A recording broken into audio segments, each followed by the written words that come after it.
I'm Caroline. I'm from a company called Created by Culture, as well as a brand called Adinkra Designs. I've been here pretty much my whole life, but I'm born in Ghana in West Africa. And what I'm doing is I'm really trying to focus on building the profile of some of the artisanry that sits in Ghana and some of the skillmanship and craftsmanship that's there. So I actually support artisans in Ghana. And so if I don't build that market, build that profile for our customers, I'm not going to be supporting those artisans consistently. So it's really about economically empowering those people. And so I need to build that customer base here so that we can continue to make products over there. I'm hopeful that people will come to the market and really understand where these products come from, understand that there's something really special about the fact that they're all, done by hand and almost different and unique and imperfect. We've been trying to focus a little bit of our attention on our own ethical consumerism, and so this is kind of a way for us to kind of put our money where our mouth is to some degree, to kind of say, if we're going to be ethical in our consuming practices, then why don't we do something that makes it a little bit easier for us to do that. Another is to invite our community in. We have this facility, and we know that you don't have to be a person of faith to be concerned about just practices around the world, to want the end of slavery, to make sure the things that we buy are, in the best sense of the word, guilt-free. And so it's an opportunity for us to invite our wider community in as well.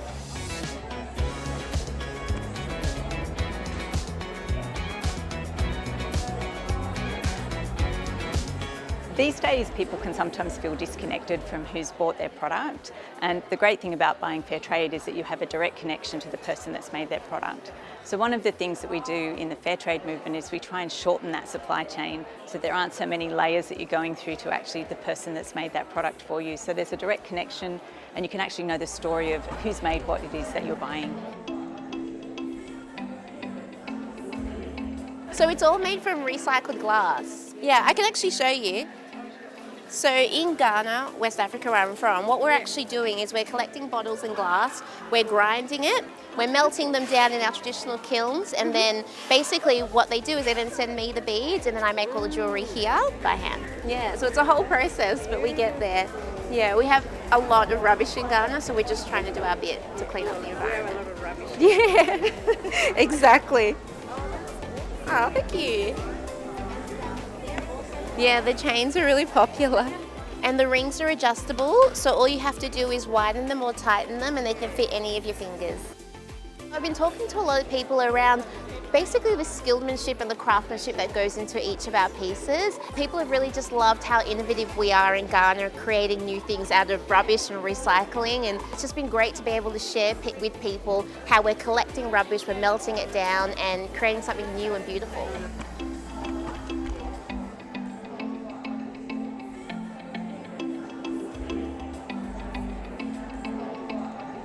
We've got some beautiful hand-painted mugs here from Palestine. We've also got some shopping bags here. These are made in Uganda by a lovely group. So a great way to support the women in Uganda as well as having a positive environmental impact not using plastic. We've got these beautiful natural loofahs. A lot of people don't realise that the word loofah is actually the name of a plant. So this is actually, we call it the Cleopatra loofah because it grows in Egypt and they just cut the plant and dry it and make it into these beautiful loofahs for our body.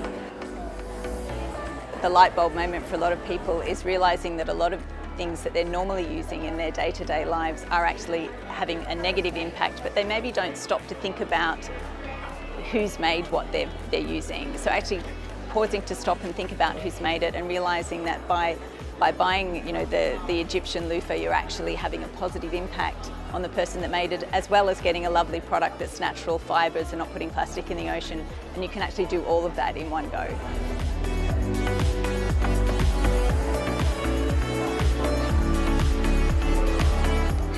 It's great to be doing something in the community that really matters and to introduce people to what we're on about. We're against slavery in all its forms.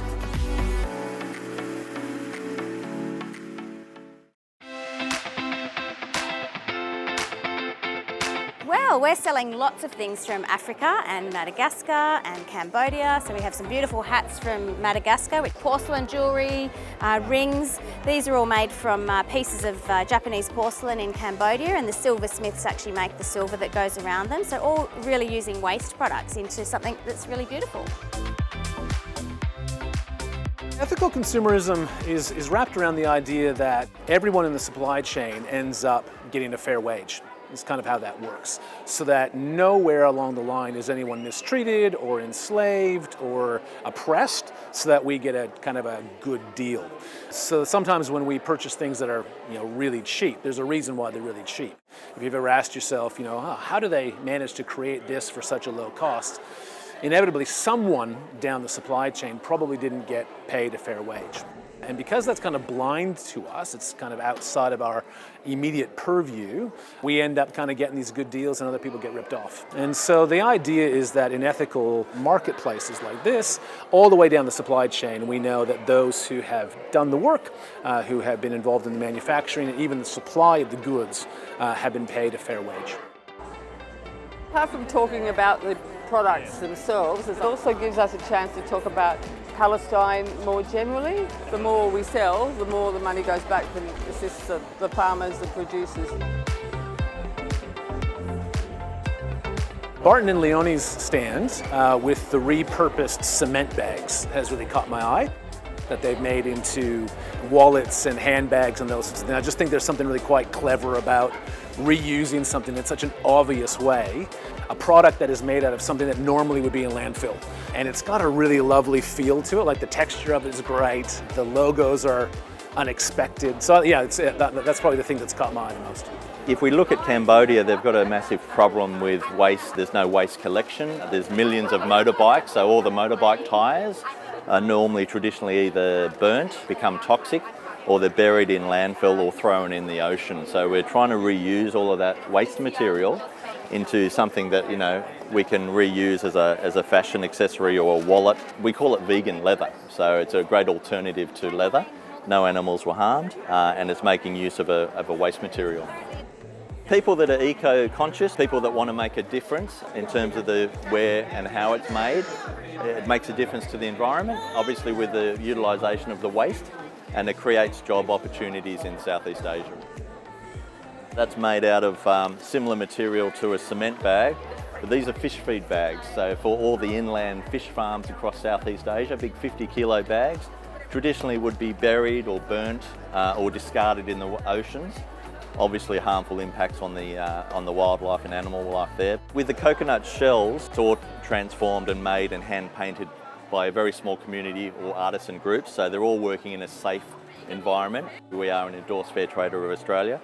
There are conditions and checkpoints that we go through to work with these groups as well.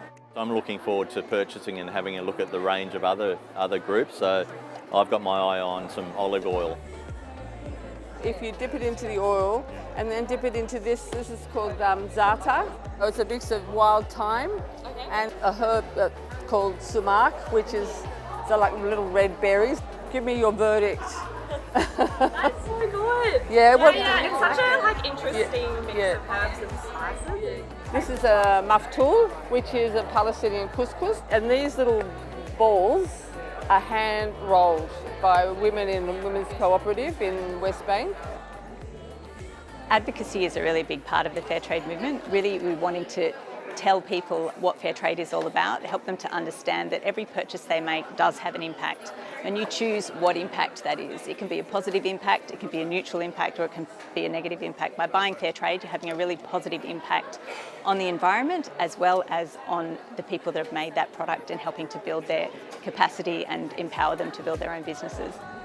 So the ladies actually, this is sisal here. So sisal is actually the inside of a cactus that the ladies actually weave. I want to be someone who is a part of ending modern slavery, and coming here today makes that possible.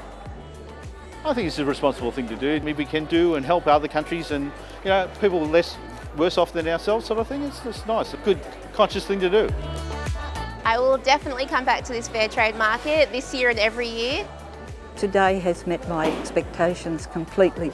They've come and they've bought and they've learned all about the products they've bought, and they know that they have helped people who are poor and needy, and that in itself is what we're all about.